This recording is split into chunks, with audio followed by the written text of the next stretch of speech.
Hey guys, good afternoon. I'm making a quick video today.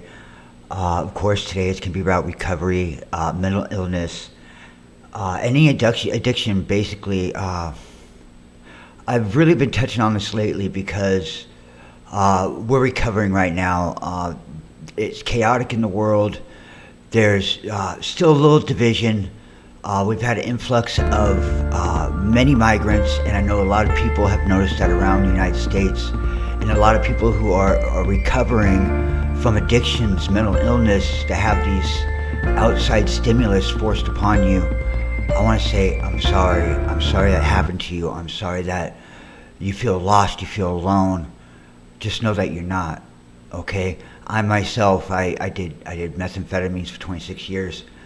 And I did drugs for so long that it mimicked mental illness. They thought I had bipolar, I thought I was schizophrenic. You know, all of these rubber label stamps they want to put on you to make you look crazy. And I want you to know that I myself, I haven't had to be on any psychotropics in over 10 years. And the thing is that they kept on wanting to throw pills at me. But the more I got drugs and alcohol out of my system and I started centering myself and really get in touch with my higher power, who I choose to call God, that went away. The paranoia, the hypervigilance, you know, it all went away. And even still today, they want to still throw, you know, try to throw pills at me or try to diagnose me in a different way. And I have to stand up and say, no, this is what happened. I did drugs for so long that now the further I get along, and the more vitamins I take, and the more mental and emotional and spiritual nourishment I get, the better off I am.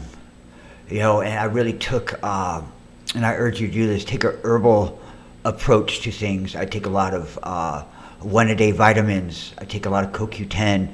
I take a lot of vitamins that aid me in rebuilding my mental capacity, rebuilding my strength. I'm 45 years old, so my joints and a lot of my areas ache. But as long as I stay on my vitamin regimen and I continually touch base with God every day, and I go to work and I just do my best to put one foot in front of the other, I'm able to do it. So I urge you to do that as well. You know, if the doctors have put you on medication, take them. But start rethinking that, start really looking at it. What if I was off of drugs for this time? So I'm just telling you from my standpoint that it's possible, okay? You know, you might think you're being rubber stamped, and every time you go to the hospital, they want to ask you, you know, do you have weapons on you, all those things. You know, that's a rough pill to swallow, man, to have to hear that every time you go to the hospital to get help.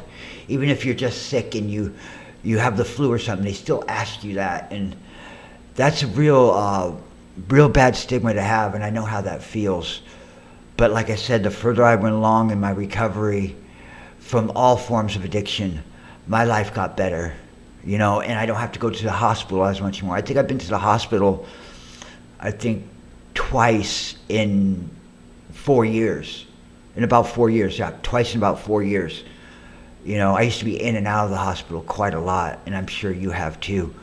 But anyways, a little further into this, you know, I want to touch on something that's very close to my heart, and it's a program I really, really believe in, guys, is the Suboxone program.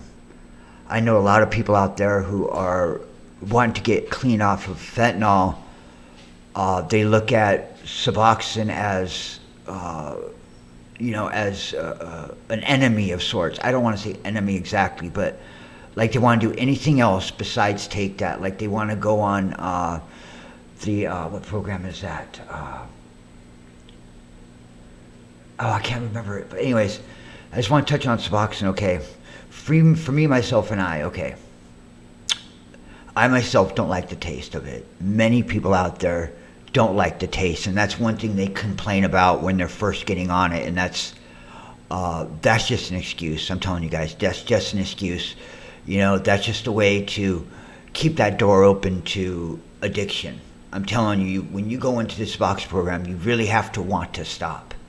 You might not the first time, along your recovery path, you might relapse here and there, but I'm telling you, if you really stick to it and you get past that taste, and you take it every day like you're supposed to, your life will get better. I promise you. That's one thing I can promise you that. I'm sitting here today with a year of recovery from everything. The last drug I did was methamphetamines, and that was over a year ago. Before that, I had stopped fentanyl 6 months before that relapse. I don't want to get into the numbers, but all I'm saying, there's hope. It happens, guys. You deserve to give your life a chance. A lot of the long-term drug addiction mimics mental illness. Know that, guys. So do take the medicine, but along the way, start revisiting that. You get what I'm saying? Because that's something that I did myself. I stopped taking my psychotropics, and that's just how it turned out. But for a lot of people, that's not always the case. So just know, guys, that we're not lost causes, okay?